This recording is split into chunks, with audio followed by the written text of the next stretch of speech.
পুলক, আজ তো ছুটির দিন, আড়তে সবজির দাম কেমন দেখছেন আর পাইকারি এবং খুচরা দামে পার্থক্যটা কেমন?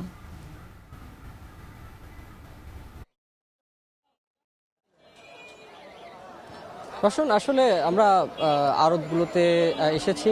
মিরপুর একের যে আড়তে, এখানে কিন্তু উত্তরবঙ্গের প্রায় 20 থেকে 22টি জেলার যে কৃষক থেকে শুরু করে যারা সবজি বিক্রি করতে আসছেন ঢাকা শহরে এসে, তারা কিন্তু এইখানে প্রায় আসেন এবং সকাল থেকে এখানে প্রায় জমজমাট একটি আসর সৃষ্টি হয়ে থাকে। সব যারা পাইকাররা রয়েছেন ঢাকা শহরের বিভিন্ন জায়গার, তারা কিন্তু এখানে আসেন এবং সবজিগুলো কিন্তু তারা এখান থেকে কিনে নিয়ে যান বিক্রির উদ্দেশ্যে। একটু জানিয়ে রাখতে চাই, এখানে যদিও আজকে যে সপ্তাহ, এই সপ্তাহে কিন্তু সবজির দাম কিছুটা হলেও কম রয়েছে গত সপ্তাহের তুলনায়। তবুও আমরা জানার চেষ্টা করেছি কেন আসলে কৃষকদের ক্ষেত থেকে শুরু করে ভোক্তাদের যে প্লেট সেখান পর্যন্ত যেতে কেন এত বেশি খরচ গুনতে হয় ক্রেতাদের। আসলে আমরা যারা এখানে আড়তে যারা নিয়ে আসে সবজিগুলো, সেগুলো তাদের সাথে আমরা কথা বলেছি। তারা বলছিলেন যে পথে বিভিন্ন জায়গায় আসলে তাদেরকে বিভিন্ন ধরনের চাঁদাবাজির মুখে পড়তে হয় এবং বিভিন্ন জায়গায় পথশুল্ক যারা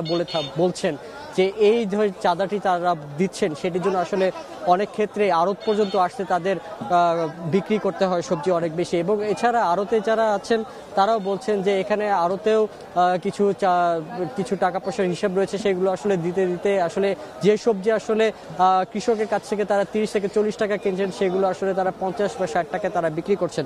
যদি একটু আজকের হিসাবটি একটু আপনাদেরকে জানাতে চাই যে পাইকারি বাজারে আজকে দর টমেটোর সেটি কেজি প্রতি 90 টাকা বিক্রি হচ্ছে। বরবটি ঝিঙ্গা যদিও কিছুটা দাম কমেছে, 40 টাকায় তারা কেজি প্রতি বিক্রি করছে। গোল বেগুন এবং লম্বা বেগুনি সেটির মধ্যে তারতম্য রয়েছে, 60 টাকা এবং 80 টাকায় বিক্রি করছেন তারা। করলা কিছুটা দাম কমে এসেছে, 50 টাকায় তারা বিক্রি করছেন। তবে বাজারে নতুন শিম উঠেছে, নতুন যে সবজিগুলো, সেই সবজিগুলোর আসলে দাম কিছুটা বেড়েছে, কিছুটা বৃদ্ধি অবস্থায় তারা বিক্রি করছেন। নতুন শিমের কেজি তারা 130 টাকায় বিক্রি করছেন। লাউয়ের দাম কমেছে, তারা পাল্লা প্রতি 250 টাকায় বিক্রি করছেন, অর্থাৎ কেজিতে তা দাঁড়ায় 30 টাকা করে। এছাড়া ঢেঁড়স বা ছোট ফুলকপি এগুলো আসলে তারা বিক্রি করছেন 50 থেকে 70 টাকার ঘরে। তবে মরিচের দাম তুলনামূলকভাবে অনেকটাই কমেছে, তারা পাল্লা প্রতি 320 থেকে 350 টাকায় বিক্রি করছে, অর্থাৎ মরিচের দাম প্রায় নেমে এসেছে কেজি প্রতি 60 থেকে 70 টাকার ঘরে বা 80 টাকার ঘরে। যারা একটু যে মরিচগুলোর অবস্থা ভালো, সেগুলো আর কি তারা প্রায় 80 থেকে 90 টাকার ঘরে তারা বিক্রি করছেন। যারা এখান থেকে পাইকাররা রয়েছেন, পাইকাররা যারা এখানে খুচরা পর্যায়ে বিক্রি করতে যাবেন, তারা কিন্তু বলছেন যে এই যে পথিমধ্যে যে তাদের যে খরচ, সেই খরচ আসলে মিটিয়ে তারা বাজার পর্যায়ে যে পাইকারি যে ভোক্তাদের পর্যায়ে এসে তারা বিক্রি করতে পারেন 5 থেকে 10 টাকা তারা লাভ করছেন, তারা বলছেন এগুলো।